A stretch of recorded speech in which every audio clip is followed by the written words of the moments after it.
Todos tenemos diferentes roles de liderazgo. Puede ser que sea en nuestra familia, en la iglesia, en la sociedad civil, en alguna asociación, empresarialmente. Y el tema es cómo sostener el liderazgo y los frutos que damos en las diversas áreas donde ejercemos nuestro rol de líder. Todos tenemos diferentes retos, tenemos diferentes fuerzas que compiten con ese liderazgo. Y las grandes preguntas es cómo tener éxito integralmente, sostenidamente, en los diferentes ámbitos en donde tenemos liderazgo. Diversos autores han hablado de cuáles son las etapas que pasa un líder cuando fracasa. Uno de ellos es Jim Collins, que nos habla de 5 etapas en donde todos los líderes que tienen éxito pueden fracasar. Y la primera etapa es la arrogancia nacida del éxito, seguido después por la búsqueda indisciplinada de más, luego la negación del riesgo o peligro, luego la búsqueda de soluciones mágicas y finalmente la irrelevancia o la muerte del líder o de la organización. Y si vemos, el éxito empieza a perderse con la arrogancia nacida del éxito.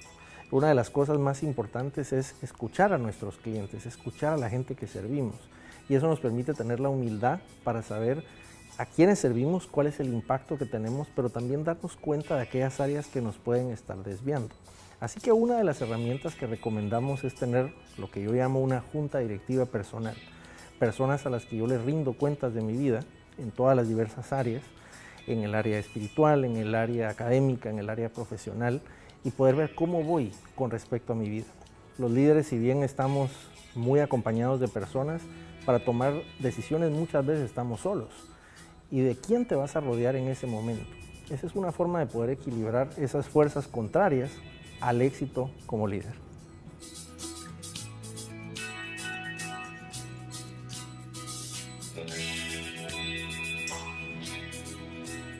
Hay diferentes herramientas que los líderes pueden usar para conocerse y conocer a sus equipos.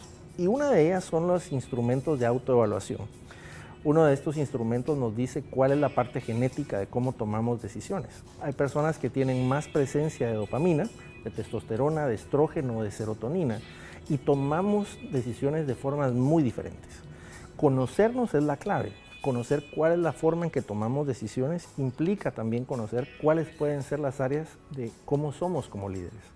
Herramientas como mediciones de clima organizacional, de compromiso organizacional, cómo es la cultura organizacional de la empresa, nos permite conocer nuestro estilo de liderazgo y también cómo es la organización en donde ejercemos el liderazgo. Así que hay diversas herramientas, desde autoaplicadas, aquellas que podemos hacer con terceros en evaluaciones 360, donde involucramos a más personas, hasta otras que son de observación, que nos permiten ver cómo está el líder, cómo está la organización y cómo logramos los resultados que esperamos.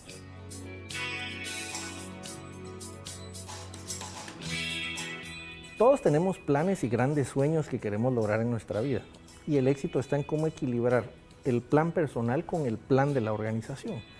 Todas las personas tenemos un propósito, tenemos un avance y tenemos cierta independencia que buscamos en nuestra vida. ¿Qué es lo que queremos construir? Que eso es nuestro propósito. Luego, ¿cómo lo vamos a construir? Que eso es el avance. Y luego, ¿cómo vamos a medir que estamos contribuyendo? Lo que es la independencia. De forma que si yo trabajo en una organización, el plan estratégico de la empresa debería de ayudarme también a lograr mis propios planes. Muchas organizaciones están desalineadas y las personas se encuentran que en la organización no pueden realizar sus sueños personales. Eso es lo más peligroso que puede ocurrirle a una organización, donde hay esa desconexión, que la gente lo haga por el trabajo, que lo haga por el dinero y no porque es parte de su propósito personal. Todos en la vida tenemos motivadores intrínsecos y extrínsecos. El intrínseco es la calidad del trabajo, lo que me gusta. Y luego los extrínsecos son lo que gano, el salario, los beneficios y otros. En la medida en que yo alineo el plan estratégico personal con el organizacional, alineo también los motivadores intrínsecos, porque empiezo a ver que en la organización puedo lograr mis metas. Eso implica, por lo tanto, que hay que conocer a profundidad a las personas que trabajan en la organización. No puedo esperar a alinear un plan estratégico personal si no lo conozco. Y por otro lado, si no conozco el de la organización. Entonces está en el conocimiento, pero también en trabajarlo en conjunto. Y vemos que tiene grandes resultados de compromiso, pero sobre todo de largo plazo, donde la persona se siente parte de construir sus sueños y los sueños organizacionales.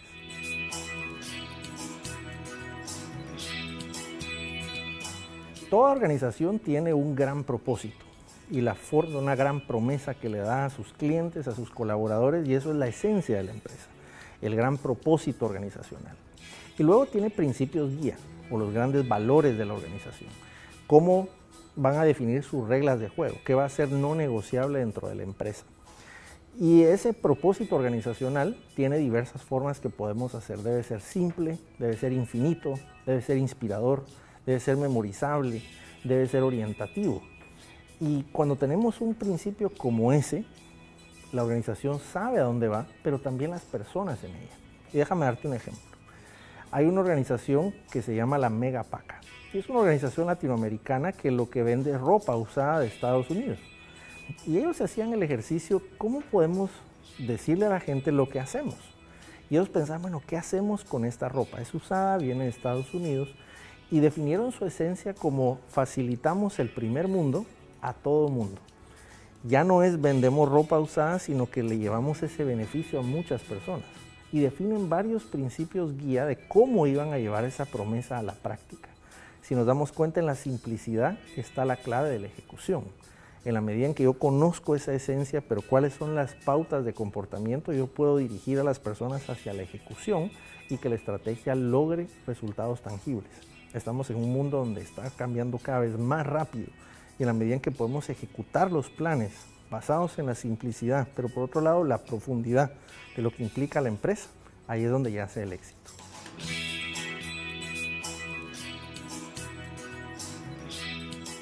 Cuando hablamos de incentivos, hablamos a veces de compensación monetaria y no monetaria. Muchas organizaciones tienen sistemas de incentivos que pueden desviar el comportamiento ejecutivo, moverlo hacia el corto plazo. Y cuando vemos sistemas variables de compensación, uno de los grandes problemas es que incentivan el corto plazo. Por otro lado, muchas organizaciones tienen a sus colaboradores, pero basados en que están esperando que les den su indemnización únicamente. Y no necesariamente están ahí por comprometidos a la organización. Hay diferentes formas que se pueden hacer, desde diferir los bonos, desde bonos basados en valor, basados en EVA, por ejemplo, que es una marca registrada, y múltiples mecanismos donde yo mido cuál es el resultado final de largo plazo que puede tener la organización, y se vinculan bonos diferidos para el colaborador o colaboradora. Ese es un mecanismo que se ha visto. Además hay otros que no son financieros, más de la motivación. Ahí vinculamos inclusive a la familia como parte de quienes reconocen el desempeño de los colaboradores. Hay diferentes formas que se pueden hacer para que la organización no dependa solo del dinero, sino también del compromiso de la persona de largo plazo. El gran error es tratar de compensar en el corto plazo y buscar comportamientos que privilegien el resultado únicamente, porque eso empieza a minar el trabajo en equipo, empieza a minar la cultura y por otro lado desgasta la organización. El tema es que no nos damos cuenta porque desgasta en el corto plazo, pero en el largo plazo no vemos el resultado que puede llegar a tener. Y muchas organizaciones, vemos casos emblemáticos como Enron, por ejemplo, que su sistema de compensación llevaba al mismo colapso organizacional, porque había un incentivo para hacer y ganar individualmente sin importar el resultado global y colectivo y el impacto que podía tener en la sociedad.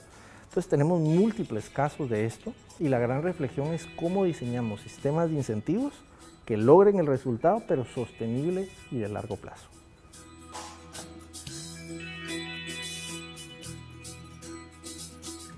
Si vemos, las organizaciones tienen tres grandes etapas: un por qué, un cómo y un qué. Un por qué, que es el propósito, un cómo, que son los valores, y un qué, que son los grandes KPIs que logran, los grandes resultados que logran. Y estas tres cosas tienen que estar alineadas. Las personas debemos de conocer por qué hacemos lo que hacemos, cómo hacemos lo que hacemos, es decir, los valores, y luego qué resultados buscamos tener.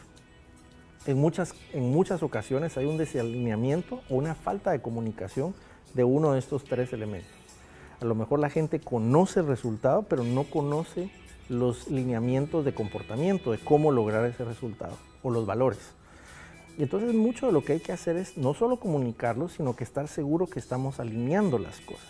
Si yo hablo de que un valor es innovación y un principio guía es la innovación sistemática incremental, mis indicadores deberían de estar alineados a ello.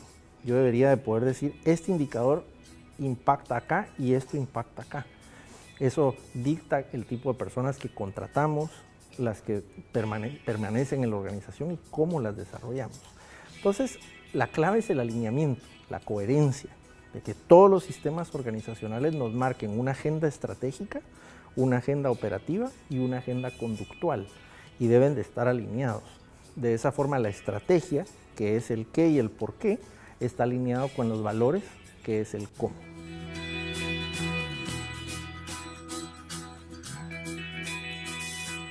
Uno de los grandes retos es cómo liderar a personas extraordinarias. Es decir, todos queremos un equipo de personas muy talentosas.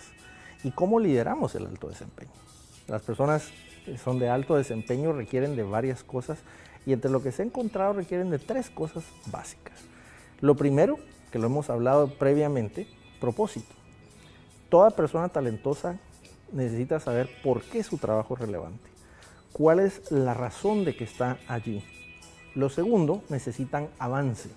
Necesitan estructuras meritocráticas de desempeño en donde puedan sentir que hay avance en la consecución de sus propios objetivos, pero en los objetivos organizacionales.